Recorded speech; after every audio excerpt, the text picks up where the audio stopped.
Okay, I think I'm gonna go in a second.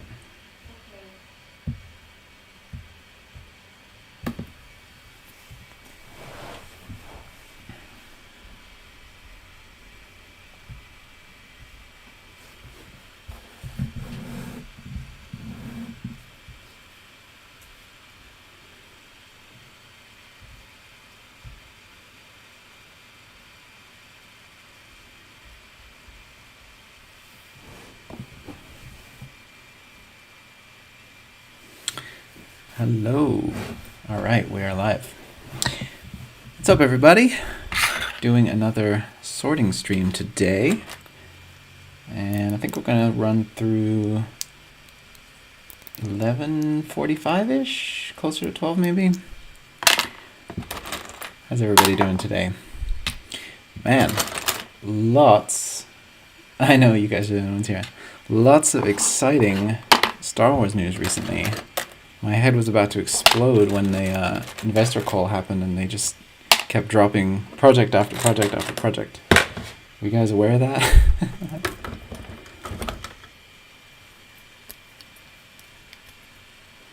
Yeah, today's going to be another chill sorting stream. Hello there. Hello, everybody. Let's see. My computer's yelling at me about the resolution of my camera. Okay, well, anyway. We're good. You guys can see me and hear me, right? Pieces and Brick Studios. General Kenobi. Hello there. Ooh, thoughts on the Andor thing. I think it looks really cool. I initially was not excited because Rogue One isn't my favorite. I know that's kind of a controversial thing to say on the internet. But what Andor thing, asks Simba. The Cassian Andor show, if you guys don't remember, Diego Luna played Cassian Andor, the rebel spy in Rogue One, and he's getting his own spin-off. And it's a prequel to Rogue One for obvious reasons. But it's going to be all about the kind of early days of the spy game in the rebellion, which I think is probably really good, fertile ground for storytelling. So that should be interesting. I think, I don't know, to me, yes, I'm taking part the borrow. I think that for me, the rebellion, I don't like when they make them more muddy and more kind of complicated. I like the kind of original simplicity of the original Star Wars movies, where it was the good guys versus the bad guys, and the rebellion was very clearly the good guys. And they've been trying to, add a lot more nuance over the years to that struggle. Like the rebellion does bad things, and they're trying to win against a terrible enemy, so they have to do terrible things. Like I get that. I get that war is messy and modern day conflicts are anything but good guys versus bad guys. But it's a fantasy, and I preferred it back when it was that kind of Saturday morning cartoon version of like G.I. Joe, good guys and bad guys, But yeah, Diego Luna is fantastic, and they've already confirmed that Alan Tudyk is coming back to play, what's his name, K2SO, the robot, who was the best part of Rogue One, so that'll be really cool to see. But yeah, there were so many other projects announced. It was like Star Wars Day. It was this frenzy. They announced a new movie by the director of Wonder Woman, Patty Jenkins. She's going to be doing a Rogue Squadron film, which I think sounds fantastic. And they did like a little video about it where she was talking about how her dad was a fighter pilot, and he actually died, in active duty. And that's been like a big source of pain / inspiration for her. So this is like a super personal project, which like, man, that sounds amazing. And obviously, hi Brooke, hi Simba. Obviously the director of Wonder Woman is a perfect choice for a Star Wars movie. She really gets action and drama and character. So very excited for that one. And of course we get to see more X-Wings, and that's never a bad thing. Oh yeah, speaking of X-Wings, video coming out later today showing off this guy right here. And there's actually instructions for that coming out as well. So you guys will get to see. Gave you a little sneak preview there. You guys will get to see my X-Wing that I have been working on for the last couple of weeks, and I'm very excited to share that with you guys. I also liked when they announced all the shows. It was my birthday. Well, happy belated birthday to you, Brooke. That's awesome. Prequels or sequels? Oh, which do I prefer? I think I like the sequels better overall because even though there's not as much lore that's been built up, like the Clone Wars and all the different characters have been really fleshed out, you know, over the prequel era, we haven't really gotten to know the sequel characters that well yet, which is funny considering their trilogy is concluded. But I mean, I think the filmmaking quality of the sequels is undeniably brilliant. And actually, The Last Jedi is my favorite Star Wars movie, so yeah, I do love me some sequel trilogy stuff. Here's your mini A-Wing design on my Yavin 4 mock. That is fantastic. Alright, awesome. I can't wait to see that. Thanks for crediting. I feel like credit is such a big deal on the internet now, so I'm glad that people are starting to do that more. My wife is actually an illustrator, and she's constantly fighting for recognition when people just use her artwork without her permission, so it's a pain in the butt. Yes, okay, so other shows we're getting. A live-action Ahsoka show. That is true. Hang of A24. When Ahsoka showed up on The Mandalorian, I was like, well, she needs to have her own show. I mean, we can't just have that, right? That, like, the casting was too perfect of Rosario Dawson, and she needs her own spin-off. And luckily, we didn't have to wait too long for them to announce it. That's awesome. Do you guys think that the Ahsoka show will function as a Rebels sequel series? Because, you know, they're going to have Thrawn, probably, and they're going to have Ezra. I guess Sabine will probably show up. It could be a really interesting way to do it, like center it around Ahsoka but make it a spiritual Rebels successor. I think that's going to be really cool. Do you design some of your mocks first digitally? No, I don't actually. So what I do is I build first. Say goodbye, Obi-Wan's Jedi Starfighter. I build the models first. I spread out all the parts on my table, or on my floor actually. I don't build on a table. I'm not a grown-up. So I sit on the floor cross-legged like I'm 10 again. And I just put a bunch of parts out in front of me and I start designing, and then when I'm done, I reverse the process. So I take the model apart again and then I rebuild it, but this time doing it digitally as well at the same time. And then as I'm doing that, I lay out the instructions for it. What was your reaction to the latest Mando episode? I thought it was really good. I think when they announced that Mayfeld was coming back at the end of the previous episode, and like, yeah, we got to go get Bill Burr because he can help us do something. I was like, what, really? Bill Burr? His character was so nothing in the previous episode that he was in. But then they really made his character awesome, and there was some really, really tense scenes in there that actually reminded me of like Quentin Tarantino movie. Django Unchained and Inglourious Bastards comes to mind, and I thought that was really, really well done. So now I love Mayfeld, and also we got some new, really cool new vehicles. I don't know if you guys saw, but there was the Juggernaut, kind of like scaled down Juggernaut that they had in that episode, had tires, like rubber tires on it, which I think is the first time we've ever seen that on a Star Wars thing. Well, yeah. Today's coffee, I have some holiday creamer out of my Buzz Lightyear mug, because Pixar announced that they're doing a new Buzz Lightyear show. Movie. That's like an origin of Buzz. So I decided to break out my Buzz Lightyear mug for today's stream. All right. And also I have some mint chocolate holiday themed creamer, and it is delicious. Yeah, I was happy to see the tank troopers as well. That was really cool. The seismic charge made my ears go to heaven. Yeah. I love that they're really taking advantage of every part of the Star Wars mythology, from prequels to sequels, to kind of tie it all together in The Mandalorian. Like all those little elements, like the little callbacks to to Jango Fett, from the prequels. Like some of his lines have been reused, and some of his little actions, like he does that little cool little twirly thing with his gun before he puts it away. And I thought that was really cool. Let's see what else we got. You love my channel. Oh, thank you so much, Andrea. That's really cool of you to say. Yeah, I love my channel too. I have had such a lot of fun over the last 12 months. Oh, and I wanted to say thank you guys so much for supporting the channel to the point where I have now reached 8,000 subscribers, which is crazy to me. I mean, when I first started this, I was like, maybe a couple people will be interested to see some of my little mocks. I'll get a few hundred subs. But to be here at, the next big landmark being 10,000, that is still... I know that that's like peanuts for YouTube, but it's still unfathomable to my brain.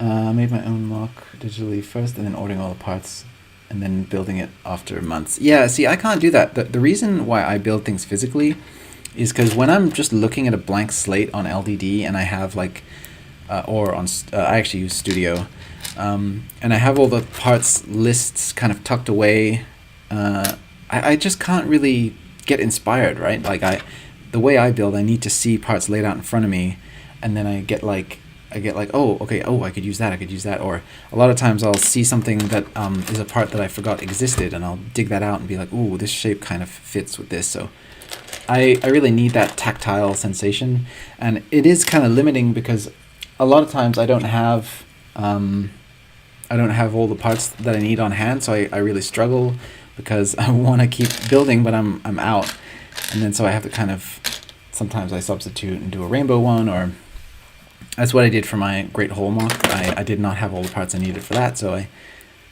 I built it kind of rainbow style, and then I made the digital one that had all the correct parts, and then I ordered them, and I still haven't actually put that together yet. So that's kind of my first one doing it that way. Boba Fett's armor clean is a bit weird. It was jarring to see it at first, right? Because we've literally never seen it clean before. It's always been filthy since we first met Boba Fett. But I thought it was actually really awesome. Like, I loved thinking about him stopping off on some little backwater planet and being like, I need someone that can paint me armor. And then just someone's like, oh, okay, yeah, right back here. I have my spray paint ready. Let's do it. Will you be making a full video on your amazing X-Wing mock? Well, thank you for the compliment. And yes, that's coming out later this afternoon. I'll be releasing the instructions and the video, I think at 3 p.m. Pacific time this afternoon. That's the plan for now, at least. I gotta just double check everything and make sure it's all ship shape for you guys, because it's really important to me that when the instructions come out, if people order the parts right away, that they get the right stuff. And there's a couple of pieces that I wanted to make some substitutions for that they didn't have in LDD, so I just wanted to double check, in Studio. I wanted to double check that they had all that stuff. So yeah, but that's going to be coming out later today. The full tour is a really fun one, I think. Who feels bad for the stormtrooper who stood there shocked? Wait, which guy was that? Why does the stream look so 140 feet? No, it's my camera. So I actually bought a new camera rig. It's not you.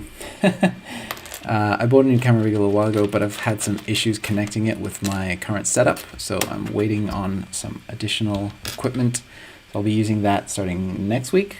So right now I'm using my awful, terrible webcam. Hi everyone, and low resolution. But I just, it's been a while, and I really was excited to talk to you guys about all the new projects and stuff. So yeah. Are you a fan of Doctor Who? I never really watched it. I tried to watch when they rebooted it, but it's just not part of my childhood, even though I did grow up in England. It was just one of those things that I never really got into for some reason. I don't know. I like whimsical sci-fi, and for that, I think I enjoy, like, The Hitchhiker's Guide to the Galaxy is more my speed for British, dry-humored sci-fi stuff. But I do want to go back and watch Doctor Who eventually. What do you think about Fat Boba Fett? Okay, that, to me, rules. I am fully in support of Fat Thor and Fat Boba Fett, because I think that this idea that we've had forever that heroes have to look like bodybuilder, like Olympian athletes, is silly to me. It's a dumb notion, and ever since they had like, ever since they cast Mark Ruffalo as the Hulk, and he was just like a normal guy, I thought that was the coolest, and I'm glad that they've leaned more and more into that, like different body types can be superheroes or whatever. And I think Boba Fett, having been out of action for the last 5 years, I think it's pretty cool that, you know, he doesn't look like a Greek god. He just looks like a guy. That's really cool. I've never made digital models. What software do you use is easier for you to use? Yeah, so I use Studio, which is the software created by Bricklink. Yeah, Bricklink. It is easy to use because they give you a lot of options, and there's a lot of work that they did for the connectivity of it, so the pieces fit together pretty well.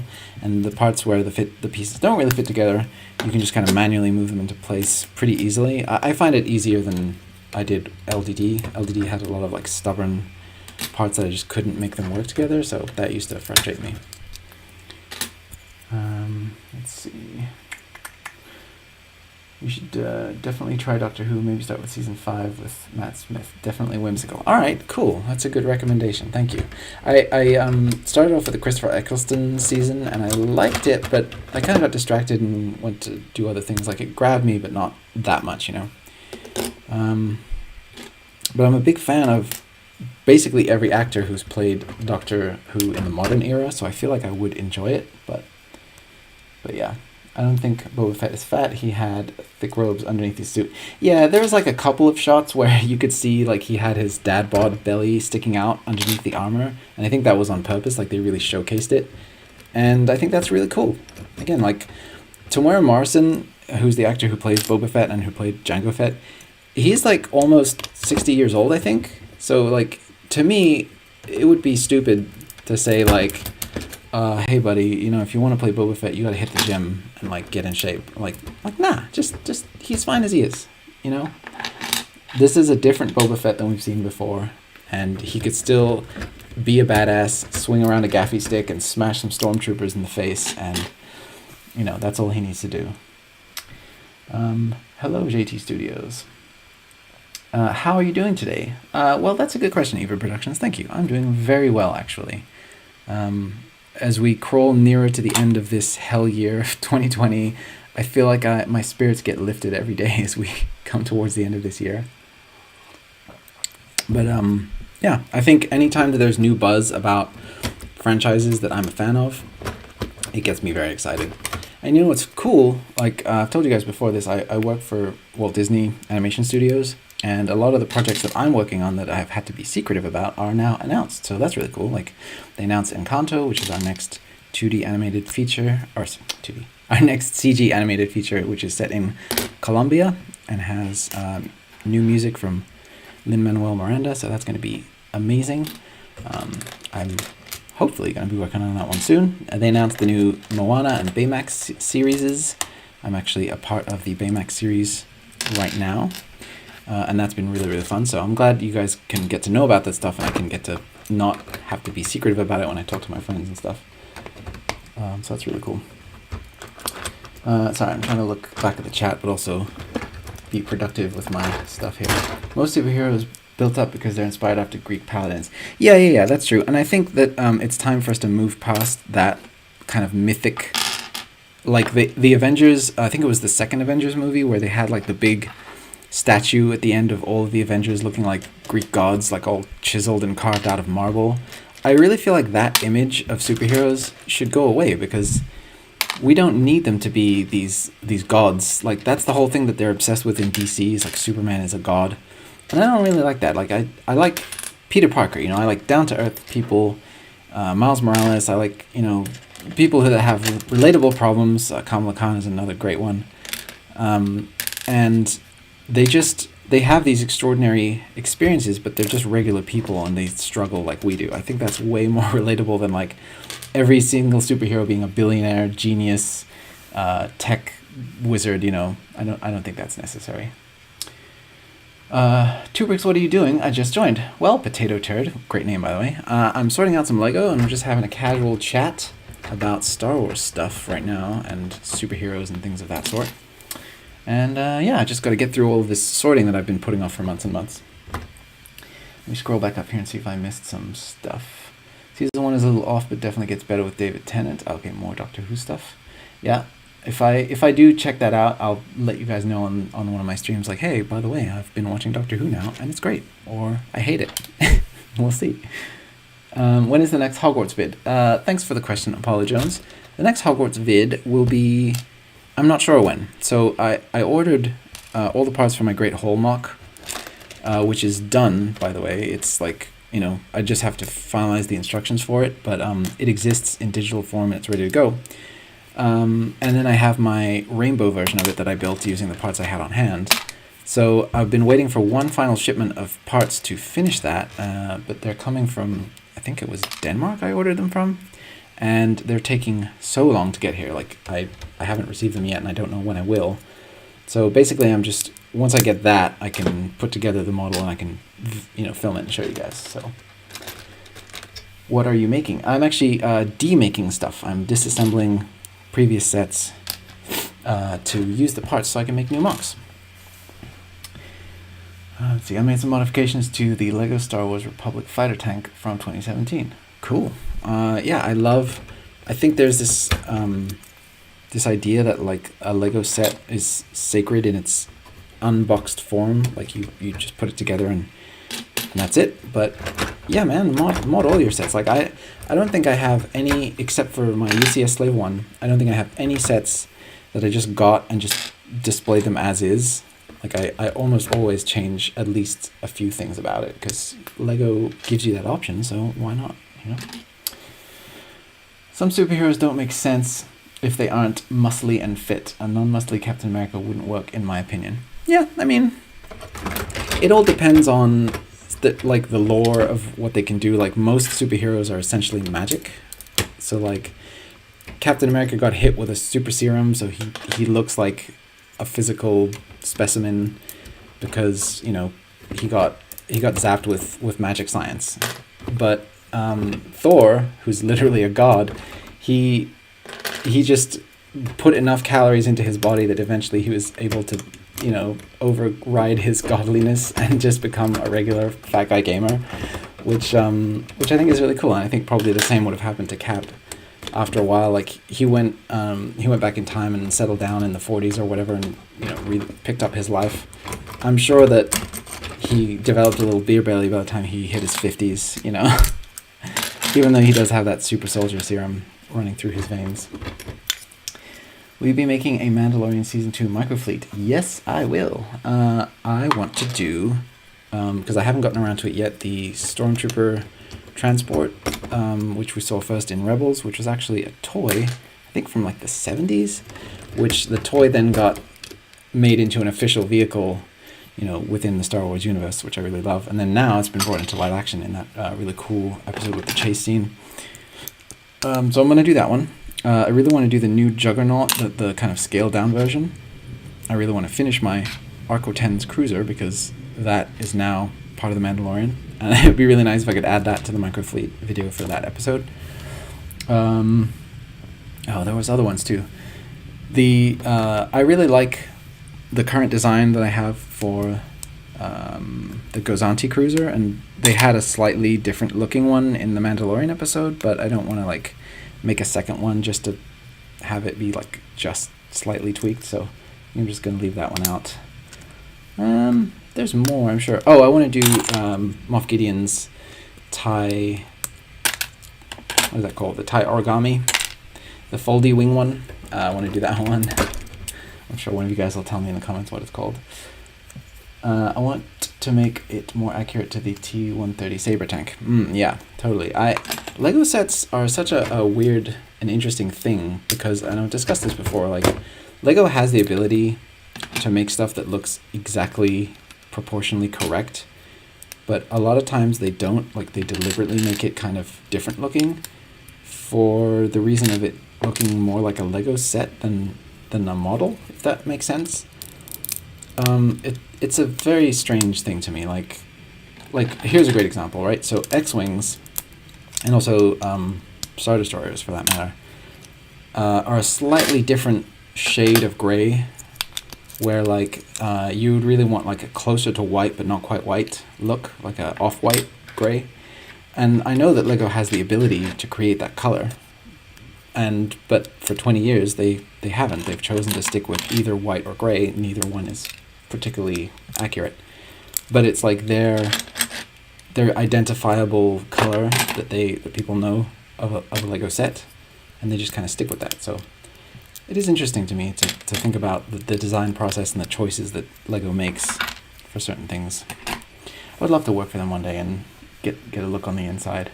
Yes, the Outland tie. Thank you, R.M.M. That's what Moff Gideon's TIE fighter is called. That's a very cool design, by the way. I actually already have built one of those. It's like, because it's a tie and it's so simple, it just has folding wings. I could just use some clip and bar pieces. Nothing too fancy, but yeah, I like that design. Hello, Marco. You should make a microfleet version of the Juggernaut. Yep, I was saying that's exactly what I'm going to do. I already have the design kind of fleshed out in my head. It's hard with these new episodes because we're getting vehicles so quick, and we don't really have time to get the specifics on them. Like, there's no Mandalorian visual dictionary that tells you how big all the vehicles are or anything like that. So you kind of have to like guess the sizes by eye, and I just have to get used to not knowing how big things really should be. And it's just an adjustment I have to make for my OCD, but I think you can get a pretty good idea. Let's see, what else do we have here? You should make like a free version. Oh, I just said that one. And then some sets don't look accurate because Lego designers are restricted in the budget. Absolutely, yeah, for sure. There's things that they have to do in order to meet their very strict requirements. Like, so if a set is, if Lego says we want to make a Lego X-Wing and it has to cost $50, then, as a set designer, you have to make sure that your parts budget lines up with that. You can't just make something with infinite number of pieces, of course, right? But there are things that I just think that they could do that they just don't see as a priority. So like for years now, I've said, can we get a lightsaber blade piece that is dual molded, where it has a white core and then the trans color around it, so that it looks more like a real lightsaber?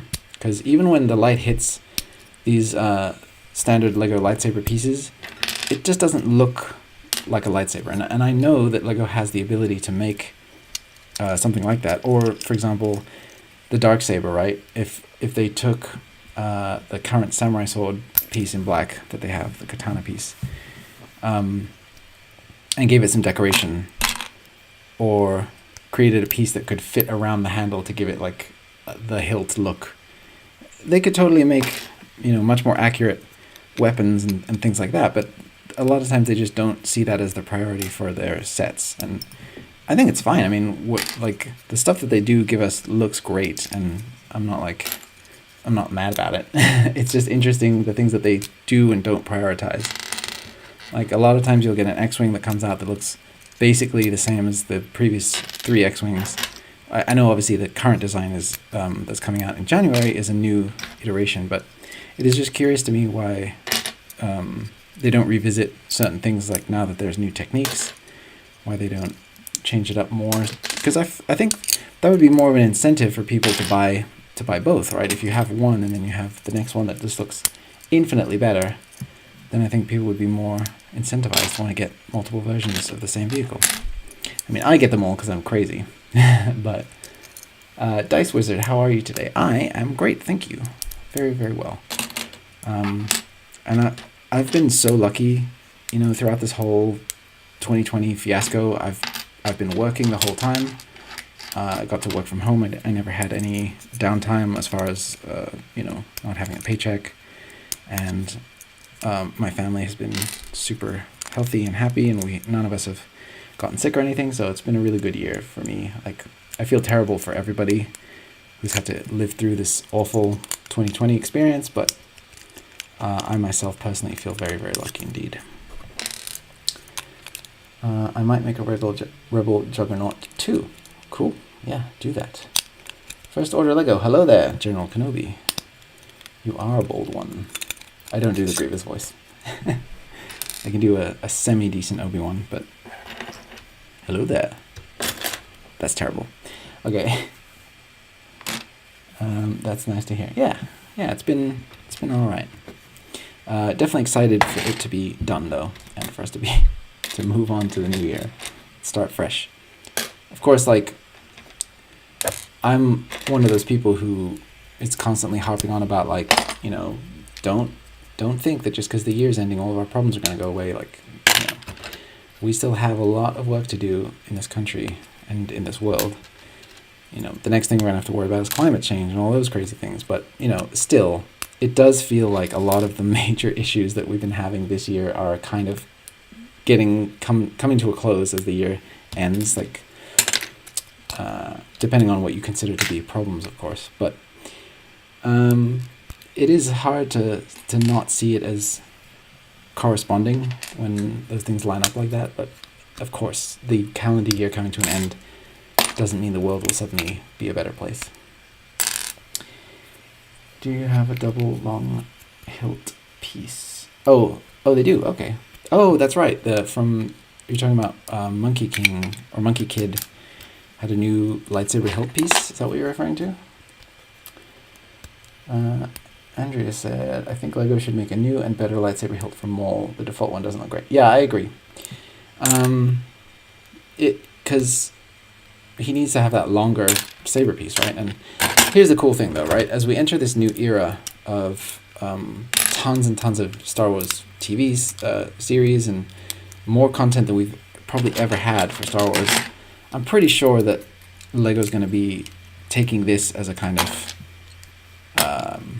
I'm sure that they're going to be looking at this new era like, okay, what new things can we develop for the Star Wars line to really invigorate it to match up with all of the new content that Disney's putting out? Because, you know, it kind of feels like a turning point, like after the sequel trilogy's over, and now we've got this whole new slate of things coming out over the next few years. It kind of feels like they're going to reevaluate the line a little bit. I think a lot of their focus as a company has been on the Harry Potter line for the last couple of years, and I think now they're going to be re-examining Star Wars, or at least I hope so. I think that the $50 like X-Wing and TIE Fighter sets are actually a promising development, because that means they're thinking about how to get more stuff to people for less money, so I think that's good. What am I building? Gal Adato.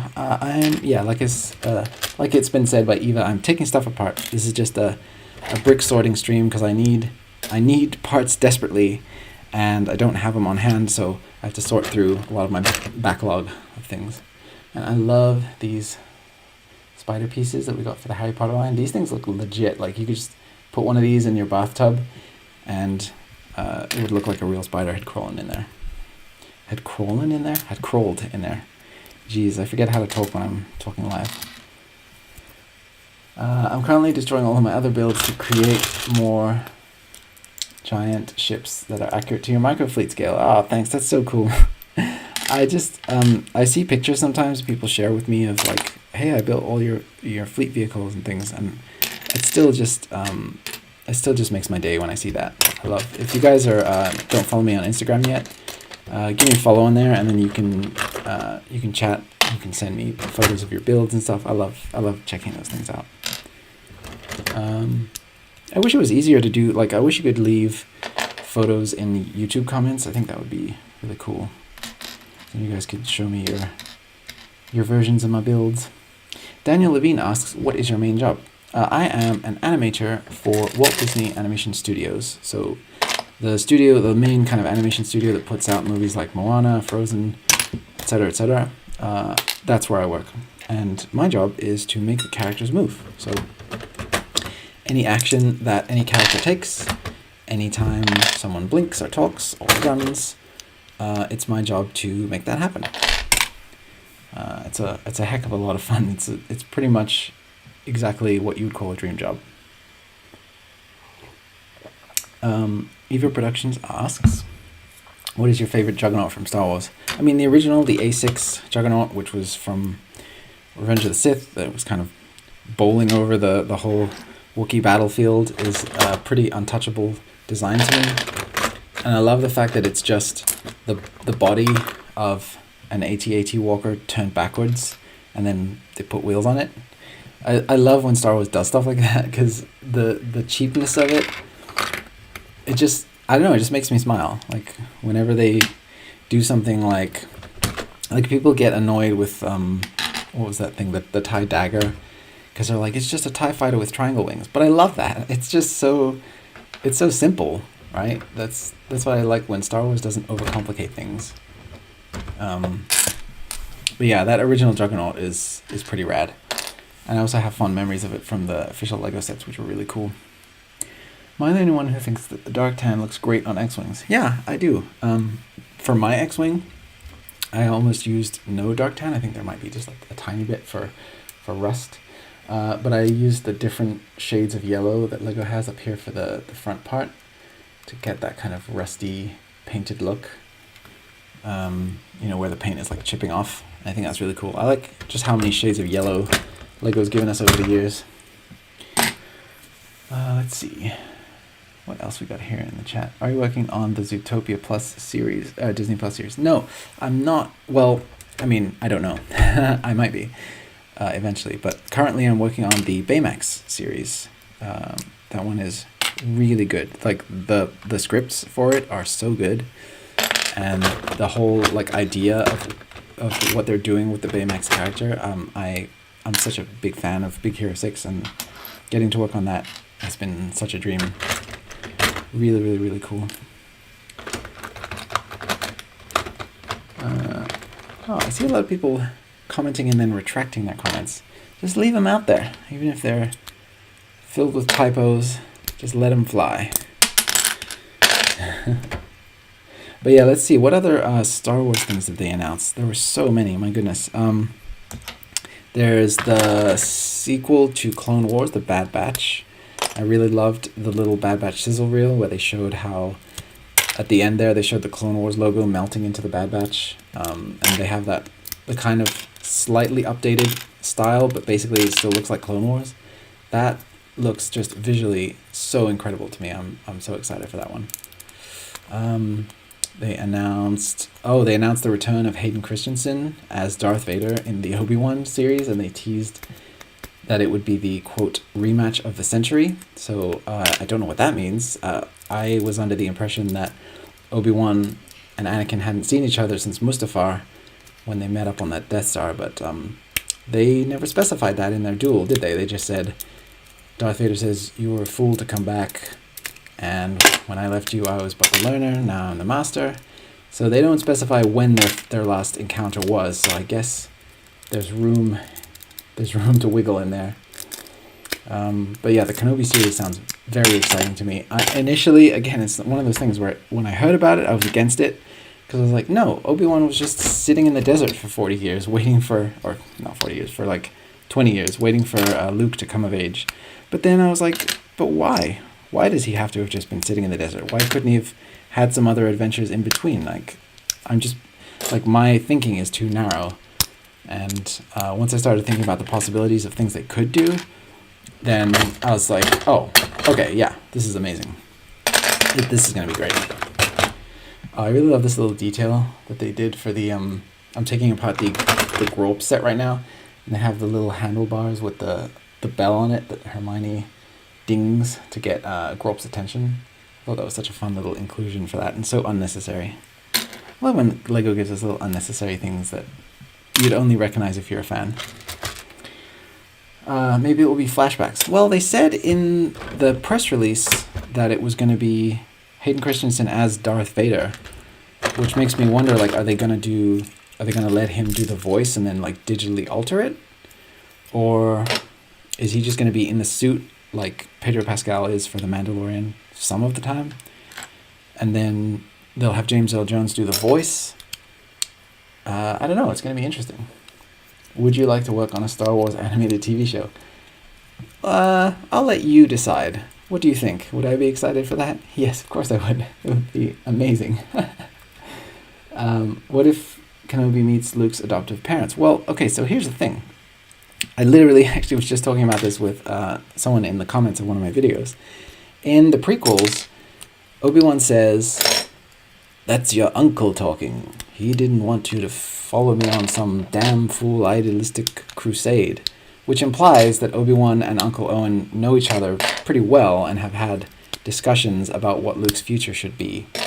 So if there's a way for us to get Joel Edgerton back, who played young Uncle Owen, and have some scenes where him and Obi-Wan are butting heads over what should happen with Luke, that would be amazing, because that would actually fill in a large gap that was left by the prequels, where I don't think Owen and Obi-Wan ever actually spoke during the prequels, so I don't buy that they have this antagonistic relationship.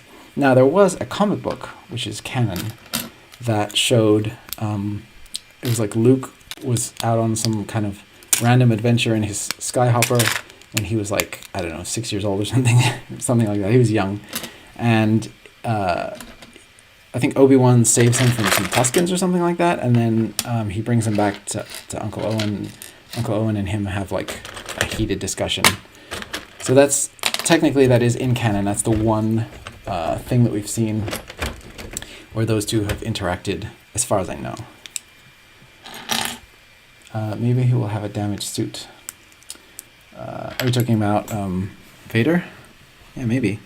I love that Vader has popped up in so many different mediums. Like he's interacted with pretty much every good guy character in Star Wars at this point. Because like anytime that they have something that's set around the prequel, in between the prequels and A New Hope, they're like, we can get Vader in there. Like he shows up in Fallen Order, he shows up in Rebels, he shows up in he's gonna be in the Kenobi show. So Darth Vader is like the busiest guy in the galaxy. He's literally never had a moment's rest ever since he became Vader up until he dies. What other things did they announce? There was still more. So there's the Rogue Squadron thing. We talked about that.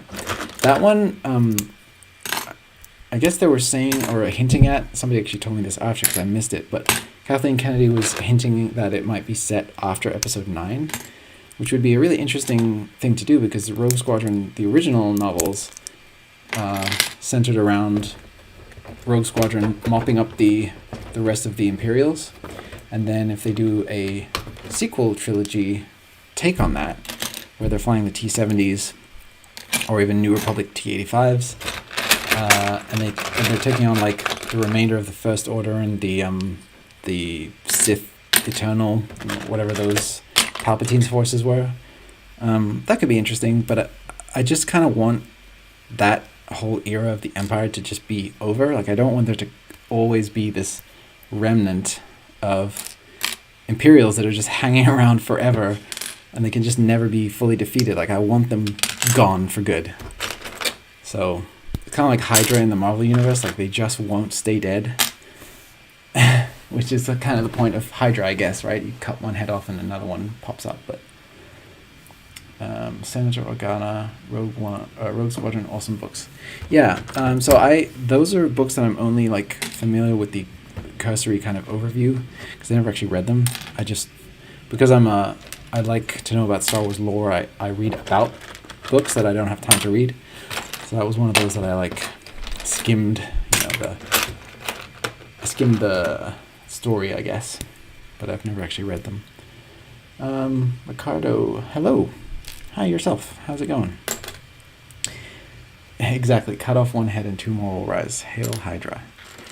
And hey, that's a little bit of some ancient Greek mythology that they're smuggling into Marvel. So kids will know about the Hydra, because I learned about the Hydra from Disney's Hercules when I was a kid.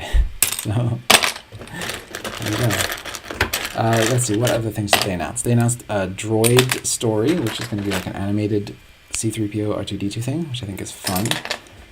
Those characters have definitely been underserved in the prequel or in the sequel trilogy era, so it'll be nice to see them getting some time in the limelight. Ricardo asks, how are you? thanks everyone. It's really cool that you guys are all asking how I am. I'm actually great. How are you? I've been really, really good lately. Oh. Okay, I've been missing this guy. This fell off of my this fell off of my Nebula B frigate a little while ago, and I was like, where did it go? It ended up in this box, so hooray, I'm gonna put this to the side and I can reattach it later. Pretty good you. Yeah, doing great. Just having fun streaming with you guys. Today's stream, I think I'm gonna go through like 11:45, 11:50, something like that. Get a nice, almost 2-hour chunk. I actually had a lot of trouble this morning setting the stream up. I kept having all these. First there was internet connection issues, and then there was issues with my camera, issues with my microphone. I was like, man, all the issues today. But luckily I was able to get on and hang out with you guys because I really wanted to. I wanted to the last couple weekends, but I've been so busy. Just haven't had the time. Hello, Brits and Pieces. How's it going? Okay, so other things that they announced. So yeah, Ahsoka sounds like it's going to be amazing. I definitely want, like, not to forget about Jedi-centric stories as we move past the Skywalker saga, because to me, like, the Jedi are, you know, so intrinsically a part of Star Wars, it just feels wrong to forget about them now that they're done with the sequels. So I'm glad we're getting Ahsoka. And I guess we're also going to get Thrawn in that one too. I think, I don't know about you guys, but the guy that plays Thrawn in Rebels, like his voice, he's actually a pretty famous actor. And he's also the brother of Mads Mikkelsen, who plays, he was, I want to say Krennic, but no. He was Galen Erso in Rogue One. He was Jyn's father, you know, the guy who sabotaged the Death Star. And he actually, so his brother plays Thrawn, and he would be amazing in live action, just like how Bo-Katan was just the actress from, you know, that did her voice, but with some makeup and a costume. So I really hope that they bring Thrawn in with, I forget that guy's name. I know his last name is Mikkelsen, but I forget. Is it Lars Mikkelsen? That sounds right. Thrawn is the best. Yes, he is. And I think we haven't really gotten to see him, you know, reach his full potential on screen yet. With Rebels, he was kind of tamped down because, you know, he's this tactical genius, but he kept like getting outdone by the rebels by a couple of, like, a teenager and you know, Zeb. Like, you get this ragtag crew of knuckleheads who are just outsmarting Thrawn at every turn. So I'm excited for them to bring him back and make him more menacing in live action. I think that'd be really cool. But he looks like a Smurf. Yeah, well, he is blue. But his blue skin is like an achievement, right? Because he's so brilliant that even though he's an alien and the Empire is racist, they just couldn't stand to not have him be part of their ranks, so they just overlooked the fact that he's an alien, a non-human alien. So I think that's really cool. I can't unsee that now. Well, the Smurfs look a very certain way, and oh, this is fun. But yeah, I don't think Thrawn looks like a Smurf. He looks more like Sonic the Hedgehog. So this was my prototype X-Wing that I was working on a while ago that relied on the traditional geared mechanism, and then I abandoned this for my X-Wing. If you can't tell, I was doing Poe Dameron's X-Wing because I just had this set. But then I really wasn't happy with the geared mechanism, how stiff and how difficult it is to use. So I wound up changing it completely, and you guys will see later on I'm doing my X-Wing full kind of review video. You guys will get to see the new mechanism that I designed for that, because I'm actually taking it apart. I take it apart in the video and show you guys a little bit of how it works, so I think that's going to be an exciting one. Okay, so what other things got announced? There was, I know there was more. Oh, Lando. Hello, we're getting a Lando show. I think part of the campaign of, like, make Solo 2 happen is bleeding over into the Lando show, and hopefully they kind of finish out the Solo story with Lando, but who knows? I mean, it could be a totally different time period. We don't know. But yeah, if they could bring back Maul and Kira and Han into the Lando show, but again, like make it Lando focused, but also wrap up those story elements, I think that would be so perfect. Yeah, Rogue Squadron we talked about already with Patty Jenkins. It's going to be amazing.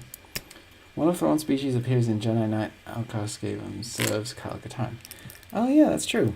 Man, I haven't played those games in so long. Basically since they came out. Played them for a couple of years after that, and then I was, new games came out, but those games were so great for their time. I don't really want a Lando show like those. I like those characters being mysterious. Yeah, I think for me, Lando was always a character who didn't really have the same kind of level of mystique that Han did. Like, he's a con artist and a smuggler, just like Han is, but I think he's much more of an open book in terms of, like, his desire to just do well for himself and get money and get safety. Han has always, like, been more of the conflicted hero. I think Lando's, to me, he was always more of a straightforward character, so having him be in his own show, I don't think it really ruins any mystique for me. I'm okay with it, and I think as long as they get Childish Gambino, Donald Glover, to come back and be Lando, I'll be okay with it. He did such an amazing job. I don't think that they actually confirmed who will be playing Lando, but I have to imagine it's Donald Glover. I can't see it being Billy D. Like, Billy D's like 90 years old.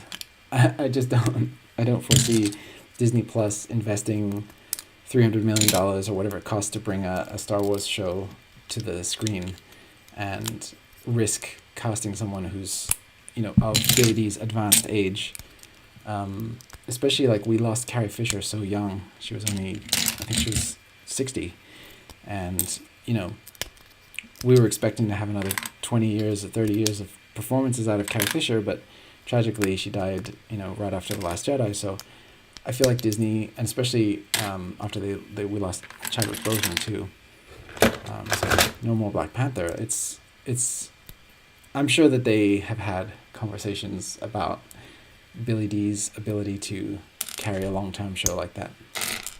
But we'll see. Maybe I'm wrong. Maybe it'll be a combination show. Maybe they'll do, like, it'll be old Lando and he'll be reminiscing, and it'll flash back to scenes with young Lando. They'll do like a little transitional thing. That'd be cool. I would enjoy that. Rip Carrie Fisher. I know, so sad. That was in 2016, I believe. And that year was like, I don't know if you guys remember, but it was like a bloodbath for celebrity deaths that year. And they announced, I remember reading and my jaw hitting the floor like, no, come on. Because they said Carrie Fisher had, like, collapsed getting off of a plane. And I was like, there's no way, with all the celebrity deaths that have occurred this year. Like, I think that was the year that Bowie died, and I don't even remember now, but there were so many. We just felt like there's no way Carrie Fisher can die as well. And then a couple of days later, they announced she had passed, and it was just so heartbreaking. Still had so much to give, It's also hard for Billy D to walk. Yeah, I know, they had to shoot around that in The Rise of Skywalker. Yeah, they had, honestly, with The Rise of Skywalker, with how many restrictions they had, with having to shoot around Carrie Fisher's absence, and, like you said, the mobility restrictions for Billy D, I think that they still did a really good job. But I think that the part where they really dropped the ball on Rise of Skywalker was on just the main characters. Like, it felt like they spent so much time trying to make all these other elements work that they forgot about Rey and Finn and Poe. Rise of Skywalker is always going to be a heartbreaking movie for me, because I loved The Last Jedi so much. It was my all-time favorite Star Wars film, and it still is. And then it just felt like I was so excited to see Kylo Ren really take on the Supreme Leader mantle and be like a really threatening villain in the last movie, and then they kind of had to, like, backpedal on that pretty much right away and make him not that threatening anymore. And I was like, oh man, such a missed opportunity. But, I think overall it was still a decent conclusion to the saga, but just not as good as I would have liked. Let's see. Donald Glover would be expensive for a TV show. I don't know, man. The TV, like, have you seen how good these TV shows look? And I mean, they're doing all the MCU shows for Marvel with all of the original casts coming back. So I don't know about that. I think Donald Glover might be down to play Lando some more, and if he is, I'm sure that they'll figure something out. What do you think about... Oh wait, let me go back here and do it in order. I love the mods you made for Anakin's Interceptor, though I'm getting the set for Christmas. I think I'll keep it the same. Fair enough. I mean, the reason that I do these mods is usually because I went ahead and did those for myself, for my own satisfaction. And then I figured, like, well, since I did it, I may as well show you guys what I did in case anyone's interested. But, of course, I'm never going to claim that my version of the Lego set is the best or better than the original. You know, it's just for me. And then let's see. What do you think about Droid Tales? I think that's going to be cool. I think that if it's going to be like a semi-realistic CG animated thing, that would be really fun. I hope it's not like a really silly, you know... I want to see like a legit C-3PO R2-D2 like mission. And that's what they said. They said it's a mission that they go on that's secretive and known only to them. So that kind of sounds like an old Clone Wars arc to me. Like, there's a lot of those, like, C-3PO went off on a random side quest for a day, and no one knew where he was, and he never told anyone. So, like, I like those kind of stories. I think that'll be fun. Are the original voice actors coming back for the Big Hero 6 TV series? I cannot talk about specifics for the Big Hero 6 TV series, but I will say that it is not a Big Hero 6 TV series. It is a Baymax series. Like, that's what they showed, and that's what they announced, and that's what it's called. It's called Baymax the series. So he is the primary focus of the show. But Disney will send their CIA agents breaking down my door to shut down the stream if I start talking about specifics. So can't do that, I'm afraid. 8K subs recently. Thank you. Yeah. I was saying earlier on that I'm just so thrilled that anyone is interested in my channel, much less 8,000 people who want to see more by clicking the subscribe button. So that's really amazing. Thank you guys.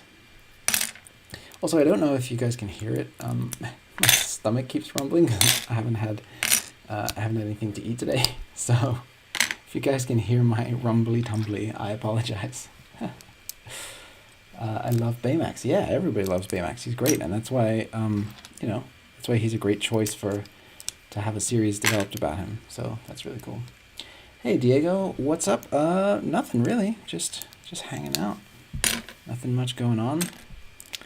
We're just talking about some Star Wars and sorting some Lego and sipping some coffee, which is, I think, what I said in the description. All right. I'll be lucky if I see 100 subs. Nah, I don't think like that. See, I think if you ignore the YouTube algorithm and you ignore like the advice people give you about how to be a YouTuber and actually do something different and be your own person, you'll find success on the platform. Because I think, I don't know, at least for me, the people that I sub to and the people whose videos I watch religiously are not the people who do the traditional YouTube thing. Do you guys follow Video Game Donkey? His channel is hilarious. Brits and Pieces, the Rumbly Tumbly is a reference to Winnie the Pooh, if you were wondering what that's from. But yeah, Video Game Donkey is actually doing a series right now that's making fun of the like YouTubers, the people who post daily, post those clickbait thumbnails and do like reaction videos to reaction videos, or post stuff with misleading titles like I lose a bet and have to shave off all my hair, and then that doesn't happen, you know.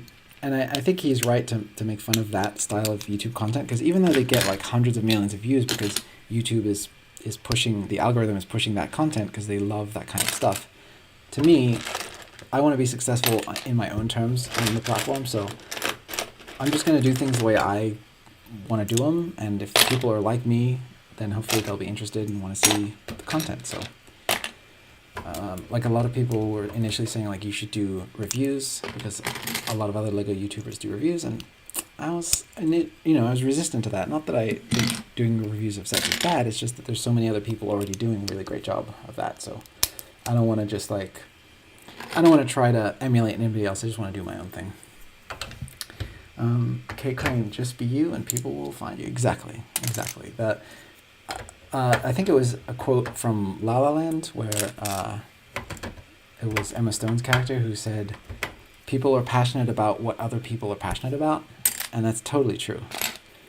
I love that movie, by the way. If you guys have not seen La La Land, highly recommend. Even if you're not a fan of like musicals, it's just a great movie. Let's see. Try to make a lot of subs. Yeah. Oh yeah, totally. When I start my YouTube channel, I'm gonna really put some work into it. For sure, yeah. To me, as long as the videos that you put out are something that you're passionate about and that you think I would watch this, like if you watch back your video and you are entertained by it, then I think you're doing everything correctly. Have you seen the new Buzz Astral movie screenshots? No, I have not. You're talking about the Buzz Lightyear? I saw that they're doing a Buzz Lightyear origin story at Pixar, which I thought was a funny idea. Eva Productions, my YouTube channel is about stop motion. I'm aware. I was actually just talking with my wife this morning when we were walking our dog about how I really, really want to do stop motion for the channel. I have so many ideas for things I would want to see in Lego form, and the Lego Star Wars Holiday Special really inspired me as well. But yeah, you guys who follow the channel know I have a history with Lego Star Wars stop motion stuff. I talked about that on my last stream as well. But yeah, I think that would be so fun, but it takes so much time and so much space to get a proper setup that you can really do it right, and I'm just not in a position to do it right now, but I definitely have a hankering. It's definitely there. I just joined. What's up? No, nothing much. We're just sorting some Lego, talking about some Star Wars stuff. This is technically my 8,000 sub Q&A. I kind of lumped them together, so if you guys have questions, if there's anything you want to know about me, about the channel, about my process, about the builds, hit me up. I'm here. I'll answer whatever questions I'm legally able to. I try to post things I would think I need. Yeah. That's a good approach too. Like, if it's something that you personally would find useful, then other people are sure to find it useful as well. That's really cool. Okay, let's see. What else did they announce? Because I know there's still more we haven't talked about. We're talking about the Star Wars, the big kind of news drop the other day. We talked about the Bad Batch, Ahsoka, Cassian, Rogue Squadron, Droid Tales. Oh, the Acolyte. That's one that's coming out. Okay, so I want to hear you guys' theories about this. So the Acolyte, they didn't say if it's going to be live action or animated, but I think it's live action. And it's set in the High Republic era, and it's going to be about a Sith or something. Now, I have a feeling that what this is going to be is a Darth Plagueis origin show, which I think would be really cool. Have you done a face reveal yet? No pressure, just wondering. I have, yeah. I did a Q&A video when I hit 4,000 subs, where I showed my face the whole dang time. But yeah, I have a face. It exists. It's an alright face, as faces go. But yeah, I think that it would be a really, really cool opportunity to do a Origins of the Sith kind of show, and the Acolyte sounds like that's kind of what they're going to do. And if it was a Darth Plagueis thing, I think that would be amazing to get to see like the origins of the Master, of the Grand Master of Evil. And a lot of people were so desperate for Snoke to turn out to be Plagueis that I think it would be cool for them to kind of fulfill that dream of people to see a Plagueis show. If you guys don't know the tragedy of Darth Plagueis the Wise, he was the master of Palpatine, and we've only ever heard him spoken about, and also they had a novel about him called Plagueis, which is no longer canon. I actually didn't really like the Plagueis novel. I read it when it came out, and I wasn't a huge fan, because to me it was just like, okay, Plagueis is going around doing these things, like trying to live forever, but he just kind of had these vague ambitions, and he kept going around and just murdering people and doing some kind of secret Sith thing. And it just the story didn't really grip me. So if they do a young Plagueis thing, I would love to see, a different take on it than what the novel did. I want a Captain Rex show. That would be really cool as well. That would be really cool. The funny thing about Star Wars is that everyone hates on the Disney canon and the new Disney, ever since they took over. But so many of the characters that we love are either from Disney properties or have been like fleshed out in the Disney shows. Like I think Captain Rex, his turn in Rebels was so good.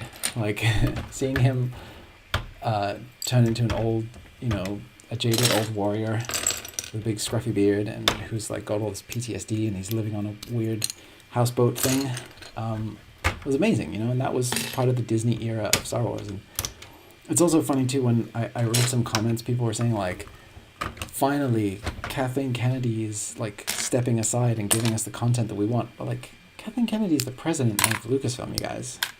Like all the stuff that's coming out that you're excited about is because she greenlit it. Like she's the one running the show. So if you like The Mandalorian, you like Kathleen Kennedy's decision making. Like it's so bizarre to me that people like to separate those things out. Like only the things I like were made by not Kathleen Kennedy, and vice versa.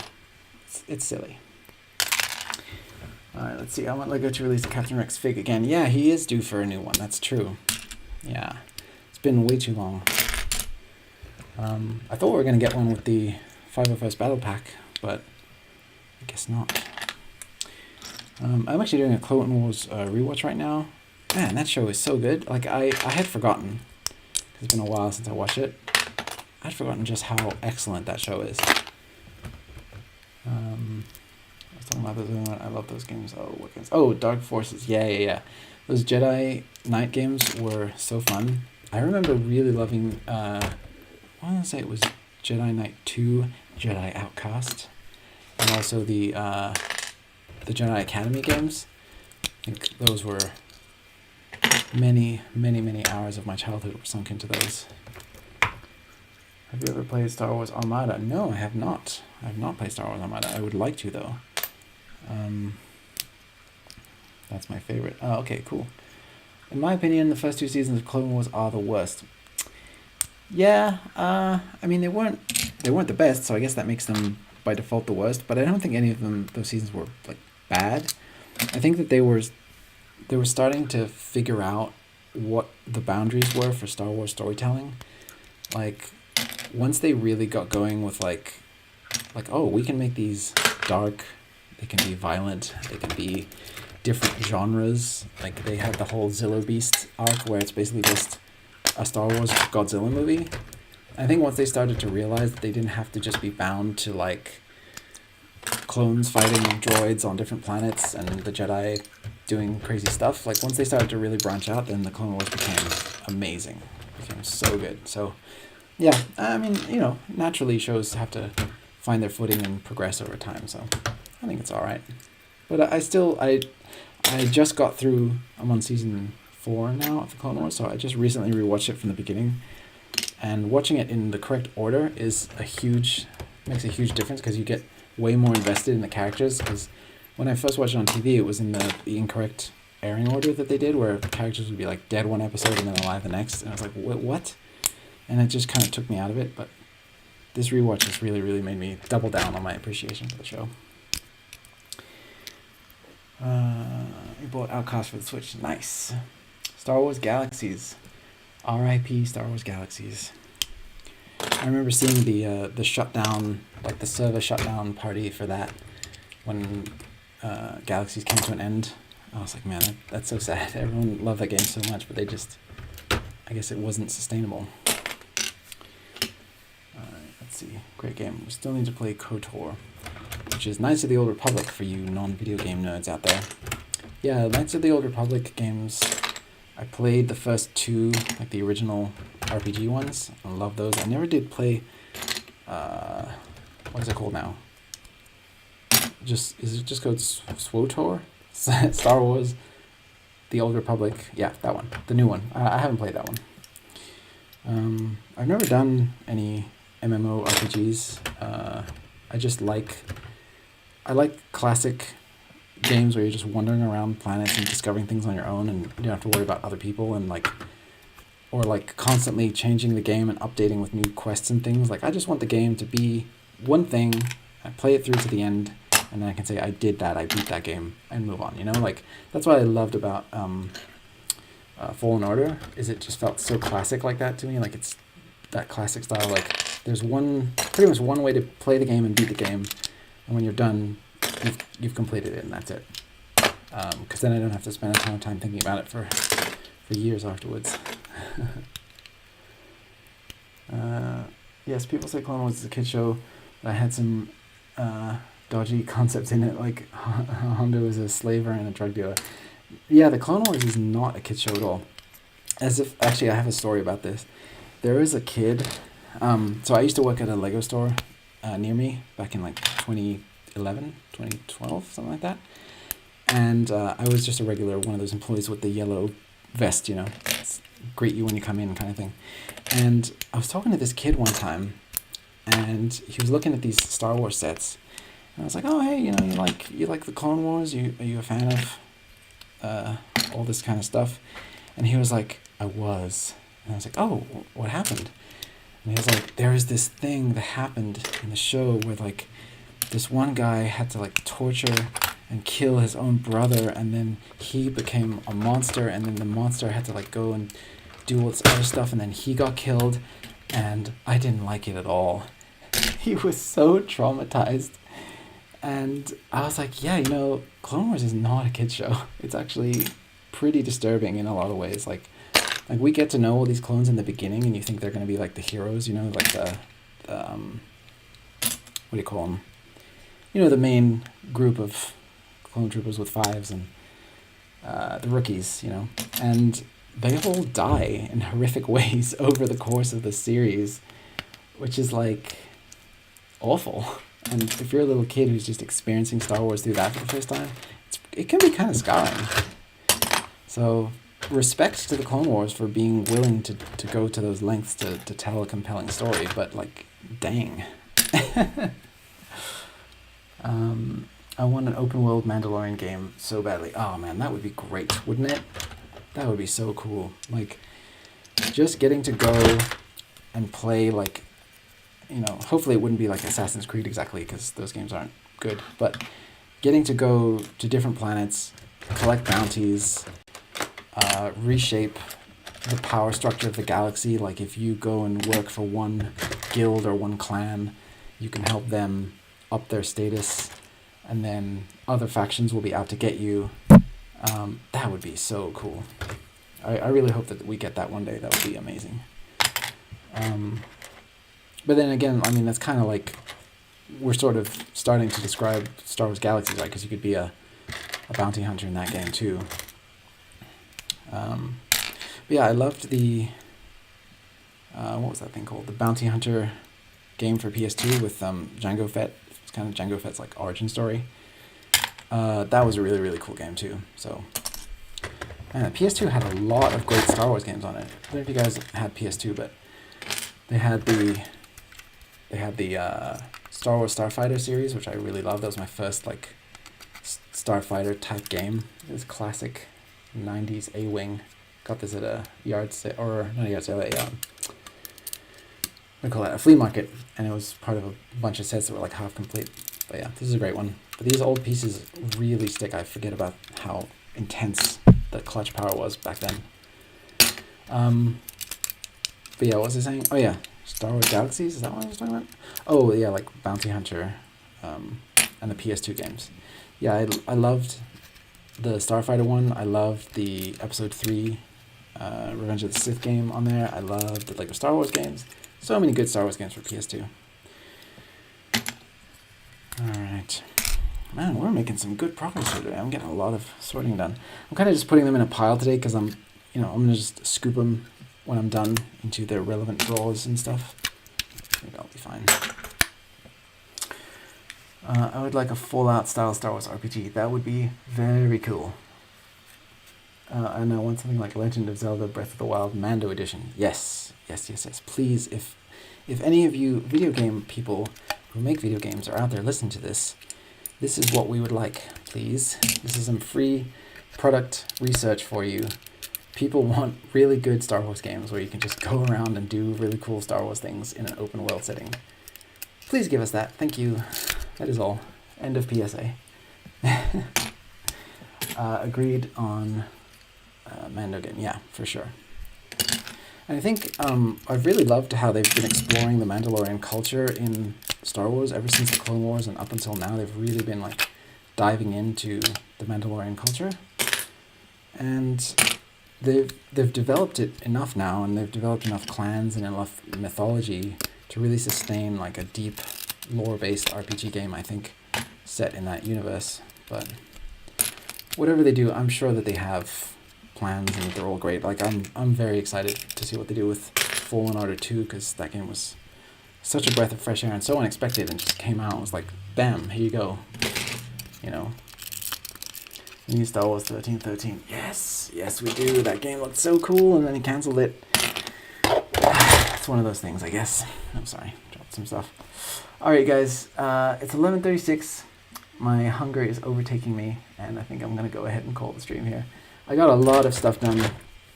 I got a lot of streaming. I got a lot of sorting done. So I'm feeling pretty happy about it. I really appreciate you guys showing up today. This has been really fun. Yeah, thank you guys again. And I'm going to try to do these more regularly. Like once I get all my camera issues figured out, it'll be a lot easier to just hop on the stream with you guys. I had, like I said, a lot of issues today, but whatever, it was still fun. But yeah, thank you guys again for showing up. I'm going to try to also set a more steady time to do these, so you guys will know kind of a more predictable schedule for these streams. But yeah, I really, really appreciate you guys showing up again, and thank you again for supporting the channel and getting me to 8,000 subs. Don't forget, once we hit 100,000, which I know is a long way off, but once I do, I'm going to be making the world's largest Lego Star Wars Venator class Star Destroyer, and that's going to be part of my Microfleet series. So if you have anyone who you know of who likes Star Wars and who likes Lego, let them know. Come over here and sub, and we're going to do that. It's going to be amazing. Alright guys, so I'm going to call it here. Thank you again so much, and of course, may the Force be with you. Bye everyone.